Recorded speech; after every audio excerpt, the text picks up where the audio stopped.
నమస్తే, welcome to Andhra Prabha. This is Tejaswi.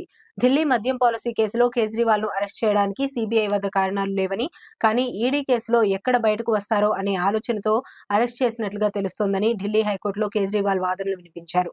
తన arrest ను సవాల్ చేస్తూ అరవింద్ కేజ్రీవాల్ వేసిన పిటిషన్ పై కోర్టులో ఈ రోజు వాదనలు జరిగాయి. కేజ్రీవాల్ తరపున అభిషేక్ మను సింఘ్వి వాదనలు వినిపించారు.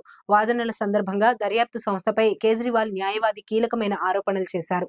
ఎట్టి పరిస్థితుల్లో కేజ్రీవాల్ ను జైల్లోనే ఉంచాలనే ఉద్దేశంతో సీబీఐ ఆయనను అరెస్ట్ చేసిందన్నారు. మద్యం పాలసీకి సంబంధించి ఈడీ కేసులో 3 సార్లు కోర్టు కేజ్రీవాల్ కు అనుకూలంగా తీర్పిచ్చిందన్నారు.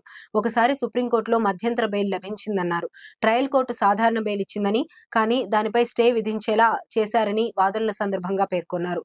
ఆ తర్వాత సుప్రీంకోర్టులోనూ బెయిల్ లభించిందని, అయినా సీబీఐ కేసులో ఇంకా జైల్లోనే ఉన్నారని పేర్కొన్నారు. 2022 ఆగస్టులోనే మద్యం విధానంపై ఆరోపణలు వచ్చినప్పటికీ కేజ్రీవాల్ ను విచారించడానికి, అరెస్ట్ చేయడానికి సీబీఐకి ఇప్పుడే ఆలోచన వచ్చిందన్నారు. దీనిని బట్టి ఈ కేసులో ఆయనను అదుపులోకి తీసుకోవాలని లేదా విచారించాలనే ఆలోచనకు సీబీఐ వద్ద కారణాలు లేవన్నారు.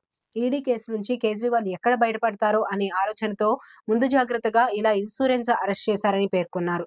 జైల్లో కేజ్రీవాల్ ఆరోగ్యం క్రమంగా క్షీణిస్తోందని అభిషేక్ అన్నారు.